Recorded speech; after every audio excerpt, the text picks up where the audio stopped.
አካባቢዎቹን ለቀው እንዲወጡም ከተነገረ በኋላ በምስራቁ ክፍል የተሰማው ተመሳሳይ ማስጠንቀቂያም ተከትሎም በ10 ሺዎች የሚቆጠሩም ዜጎች ከአካባቢው ለመውጣት ጥረት እያደረጉ ነው። የሊባኖስ ሲቪል መከላከያ የክልል ኃላፊ ቢላል ራአድ የእስራኤል ወታደራዊ አባል መሆኑን ከሚገልጸው የስልክ ጥሪውን ከደረሰን በኋላ ነዋሪዎቹ ከአካባቢው ለቀው እንዲወጡ በሜጋፎን ጥሪ እያደረግን ነው ብለዋል። ለሶስት ተከታታይ ቀን ሂዝቦላ በደቡባዊ ሊባኖስ ከተማ ኪያም ከእስራኤል ጦር ጋር ከፍተኛ ውጊያ መድረጉን ገልጿል። ይህም ጦርነቱ ከተጀመረ ወዲህ የእስራኤል ወታደር ወደ ሊባኖስ ዘልቀው መግባታቸውን የሚያመላክት መሆኑም ተዘግቧል። ባለፉት 5 ሳምንታት ተፋፍሞ የቀጠለውና የእስራኤልና ሂዝቦላ ጦርነት ለማስቆም እንዲሁም የተኩስ አቁም ስምምነት ላይ ለመድረስ ዓለም አቀፋዊ ጥረቶች ቀጥለዋል። ሮይተርስ ከጉዳዩ ጋር ቅርበት ያላቸው ምንጮች ጠቅሶም እንደዘገበው የ60 ቀናቱ የተኩስ አቁም በ2006 ይፋ በተደረገው የተባበሩት መንግስታት ድርጅት የውሳኔ ሀሳብ 1701 መሰረት ደቡባዊ ሊባኖስን ከጦር ቀጠና ነጻ በማድረግ በሰላም አስከባሪዎቹ ሙሉ ቁጥጥር ስር እንዲመለስ የሚጠይቅ ነው። ምንጮቹ የተመድ የውሳኔ ሀሳብ 1701 በእስራኤልና በሂዝቦላ መካከል ባለፉት 5 ሳምንታት በከፍተኛ ሁኔታ ተባብሶ የቀጠለውን ጦርነት ለማቆም የውይይት መሰረት ነው ብለዋል። በተጨማሪም አዲሱ የተኩስ አቁም ስምምነት ከዚህ ቀደም በአሜሪካና ሌሎች አጋሮች ተግባራዊ እንዲደረግ ተጠይቆ የነበረውን የ21 ቀናት የተኩስ አቁም ሀሳብ የሚተካ ነው ተብሏል። የአሜሪካው ፕሬዝዳንታዊ ልዑክ አሞስ ሆይስተን እናም ሌሎች ከፍተኛ ዲፕሎማቶች በነገው ዕለት ከእስራኤል መንግስት ጋር ለመምከር ወደ ቴል አቪቭ ያቀናሉ። ጦርነቱ በዲፕሎማሲያዊ መፍትሄ በአፋጣኝ እንዲቋጭ እንፈልጋለን ያሉት በቤሩት የሚገኘው የአሜሪካ ኤምባሲ ቃል አቀባይ ሳማ ሀቢብ የውሳኔ ሀሳብ 1701 ሙሉ በሙሉ ተግባራዊ መደረግ በድንበር አቅራቢያም የሚገኘው የሊባኖስና እስራኤል ዜጎች ወደ መኖሪያቸው የሚመልስ መፍትሄ ነው ሲሉም ገልጿል። የእስራኤል ቻናል 12 ቴሌቪዥን ቴል አቪቭ የተመድ የውሳኔ ሀሳብ 1701 እስራኤል የጸጥታ ስጋት ከገጠማት ጣልቃ እንድትገባ በሚፈቅድ መልኩም እንዲሻሻል ትፈልጋለች ብለዋል። እስራኤል የጸጥታ ስጋት ከገጠማት ጣልቃ እንድትገባ በሚፈቅድ መልኩም እንዲሻሻል ትፈልጋለች ብለዋል። የአማራ ፋኖ ሸዋ እዝ ከሰም ክፍለ ጦር ተስፋ ገብረስላሴ ብርጌድ በወረዳው መዲና መተብላ ከተማ ለሚገኙ የከተማ ነዋሪ የቅድመ ጥንቃቄ መልእክትና ለወረዳው የካቢኔ አባላት ማስጠንቀቂያ ሰጠ። በአማራ ፋኖ ሸዋ እዝ ከሰም ክፍለ ጦር ተስፋ ገብረስላሴ ብርጌድ በበረት ወረዳ መዲና መተብላ ከተማ መሽጎ የሚገኙ የመከላከያ ሰራዊትና ባንዳው የአማራ ሚሊሻም በወረዳው ማህበረሰብ ላይ የሚያደርሱትን ግፍና ጭቆና ለማስቆም ልዩ ልዩ ኦፕሬሽኖችን ሊወስድ በመሆኑም የከተማው ማህበረሰብ ቅድመ ጥንቃቄም እንዲያደርግ የሚከተሉትን አጫጭር መልእክቶች ማስተላለፍ ይወዳል። አንደኛም ለበረት ወረዳ ጤና ጥበቃ ጽሕፈት ቤት በክልሉ የሚገኙ የጤና ተቋማት ከየትኛውም የፖለቲካ ጥገኝነት ነጻ መሆናቸው እየታወቀ እናንተ ግን በማናለብኝ አምባገነናዊ አካሄድ ለ04 እና 05 ቀበሌም ጤና ጣቢያዎች የተገዛን መድኃኒት አንልክም በማለት ህዝቡን ለእንግልት እየዳረጋችሁት ስለሆነ ግዢ የተፈጸመበትን መድኃኒት እስከ ጥቅምት 21 ቀን 2017 ዓ.ም ከቀኑ 11 ሰዓት ድረስ የማትልኩ ከሆነም ብርጌዳችን የማያዳግም እርምጃም ለመውሰድ ይገደዳል። ሁለተኛም ለበረት ወረዳ አስተዳደር የካቢኔ አባላት አህያውን ፈርቶ ዳውላን እንደሚባለው የፋኖ ቤተሰብ ናቸው ተብለው በህገወጥ እስራት የሚሰቃዩም ከ40 በላይ ንጹሃን ግለሰቦች እስከ ጥቅምት 21 ቀን 2017 ዓ.ም ከቀኑም 7 ሰዓት ድረስ እንዲለቀቁም የመጨረሻ መልእክታችንን እናስተላልፋለን። ሶስተኛም ለመተብላ ከተማ ማዘጋጃ ቤት የፋኖን ቤትና ቦታም ለሚሊሻ እንሰጣለን በሚል የቅዠት እቅድ የፋኖን ሀብትና ንብረት አንስታችሁም ለሚሊሻ ለመስጠት ተቀያሪ የይዞታ ማረጋገጫ ሰነድ ለመስራት የተዘጋጃችሁ መሆኑን ስላረጋገጥን ከዚህ አሳፋሪ ተግባራችሁም እንድትታቀቡና የማስተባበያ ምላሽ እስከ ጥቅምት 21 ቀን 2017 ከቀኑ 9 ሰዓት ድረስ በጽሁፍ ሪፖርት የማታደርሱ ከሆነ ብርጌዱ ከበድ ያለም እርምጃ ለመውሰድ የሚገደድ መሆኑን እንገልጻለን። አራተኛም ለበረት ወረዳና የአካባቢው ማህበረሰብ በሙሉ ከላይ ከተራ ቁጥር 1 እስከ 3 የጠየቅናቸውም ጥያቄዎች ባስቀመጥነው የጊዜ ገደብ መሰረት ምላሽ የማይሰጣቸው ከሆነ ብርጌዱ ለሚያደርገው ማንኛውም የተጠና ኦፕሬሽን አመቺ ይሆን ዘንድ ከጥቅምት 22 ቀን 2017 ዓ.ም ከጠዋቱ 1 ሰዓት ጀምሮ የውሃ የመብራትና የትራንስፖርት አገልግሎቶችን የምናቋርጥ ስለሆነ ማህበረሰባችን ላልተፈለገ እንግልት እንዳይዳረግ አስፈላጊውን ቅድመ ዝግጅት እንዲያደርግ የተስፋ ገብረስላሴ ብርጌድ ጥብቅ መልእክቱን ያስተላልፋል። አማራ ፋኖ ሸዋ እዝ ከሰም ክፍለ ጦር ተስፋ ገብረስላሴ ብርጌድ። ወደ ሌላኛው ሰበር የድል ዜና ስናልፍ የአማራ ፋኖ በጎጃም በቀኝ ጌታ ዮፍታይ ንጉሴም 6ኛ ክፍለ ጦር ንጉስ ተክለ ሃይማኖት ብርጌድን እይዛለሁ ብሎም ከደብረ ማርቆስና ከረቡ ገበያ የወጣው የጠላት ኃይል ባላሰበው መንገድ ገብቶም እየተቀጠቀጠ ነው። በውጊያው የ3 ክፍለ ጦር የፋኖ አባላት ታሪክ እየጻፉ ነው። በዚህ ታሪካዊ ጠላትን የመደምሰስ ተጋድሎም ቀኝ ጌታ ዮፍታይ ንጉሴም ክፍለ ጦር፣ በላይ ዘለቀ ክፍለ ጦር፣ አዲስ አለማየሁ ክፍለ ጦር እንዲሁም ሌሎች አጎራባች ወረዳ ያሉ ብርጌዶች እየተሳተፉበት በሚገኘው በዚህ አውደ ውጊያም ጠላት ዳግም ወደ ጮቄ ማሰብ አይደለም ቃሉን እንዳይጠራ የሚደረግበት ውጊያ ነው። ዛሬ ለጆሮ የሚደንቅ የብስራት ዜናም ከሰዓታት በኋላም እናበስራለን። በተረጋጋ መንፈስ ጠብቁን። ዝርዝሩን ይዘን እንመልሳለን።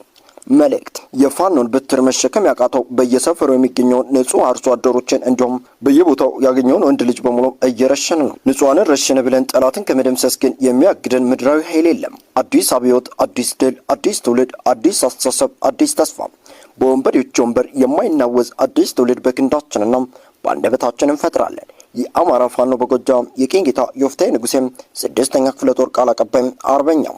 በሌላ ሰበር የድል ዜና በሁለት አቅጣጫም ወደ ፋኖ ያመራው ወራሪው የምርኮኛው ብርሃኑ ጁላ የመከላከያ ሰራዊቱን ቡድን በአናብስቶቹ እርምጃ ተወሰደበት። በሸዋ ጠቅላይ ግዛት በመራቢት አውራጃም ወደ ሜዳ ወረዳም ተጨማሪ ወራሪ ኃይል ለማስገባት በተደረገው እንቅስቃሴም ትናንት ጥቅምት 20 ቀን 2017 ዓ.ም ከጠዋቱ 12 ሰዓት ተኩል እስከ ቀኑ 7 ሰዓት ተኩል ድረስ የሸዋ አናብስቶች የአርበኛው መከታው ማሞ ልጆች ወራሪውን የጠላት ኃይል ሲያስጨንቁት መዋላቸውን ለሚዲያችን የደረሰው መረጃም ያመለክታል። በዚህ ድንቅ ኦፕሬሽን የአማራ ፋኖ ሸዋ ጠቅላይ ግዛት የአጼ ዳዊት ክፍለ ጦር በፋኖ ሞገስ መስፍን የሚመራው የቀስተነ ብርጌድና በፋኖ መንፈስ ጸጋው የሚመራው የክፍለ ጦሩ ልዩ ተወርዋሪ ጦር ባደረጉት አውደ ውጊያም ጠላት ከፍተኛ ሰብአዊና ቁሳዊ ጉዳት ደርሶበታል። መነሻውን ዓለም ከተማ ያደረገው የወራሪው ኃይል ተጨማሪ ኃይል ወደ ሜዳ ወረዳም ለማስገባት ባደረገው እንቅስቃሴ በአጼ ዳዊት ክፍለ ጦር ልዩ ተወርዋሪ ዘመቻ በንስሮቹ ዓይን ላይ የወደቀው የጠላት ኃይል ከዋሶ ጨበሬ እስከ ጨለሚ ድረስ ሲገረፍ ውሏል።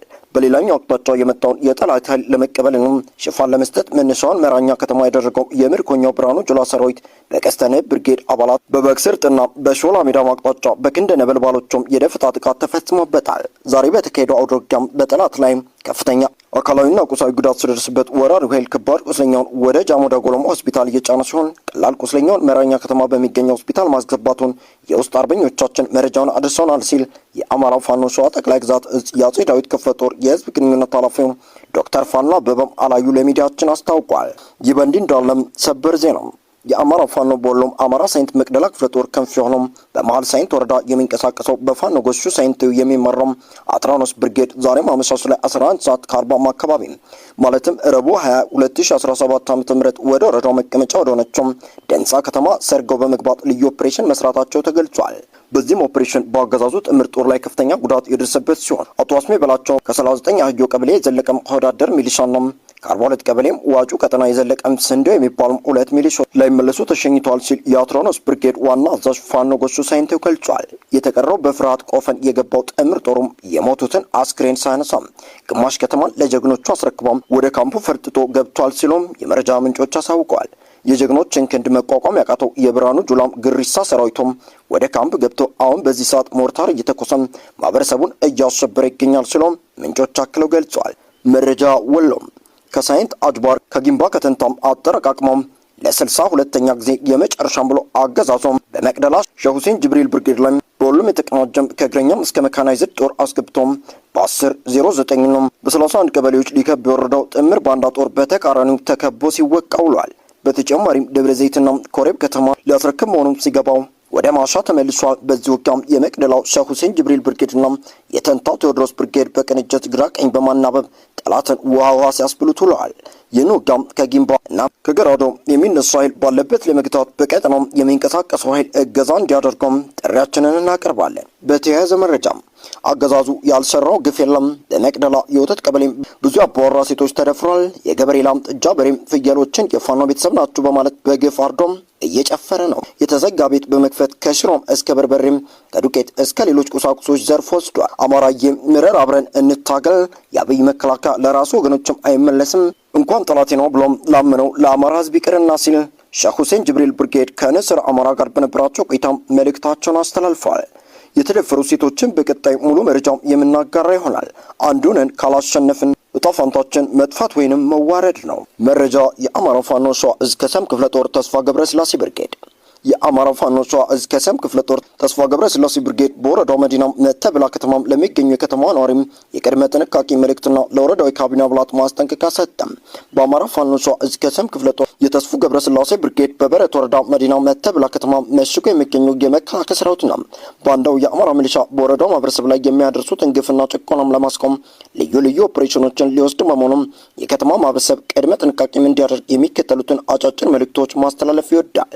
አንደኛም ለበረት ወረዳ ጤና ጥበቃም ጽህፈት ቤት በክልሉ የሚገኙ የጤና ተቋማት ከየትኛውም የፖለቲካ ጥገኝነት ነጻ መሆናቸውም እየታወቀም እናንተ ግን በማናለብኝ አምባገነናዊ አካሄድ ለ4 እና 5 ቀበሌም ጤና ጣቢያችን የተገዛ መድኃኒት አንልክም በማለት ህዝቡን ለእንግልት እየዳረጋችሁት ስለሆነ ግዢ የተፈጸመበት መድኃኒት እስከ ጥቅምት 21 ቀን 2017 ዓ.ም ከቀኑ 11 ሰዓት ድረስ የማትልኩ ከሆነ ብርጌዳችን የማይደግም እርምጃ ለመውሰድ ይገደዳል።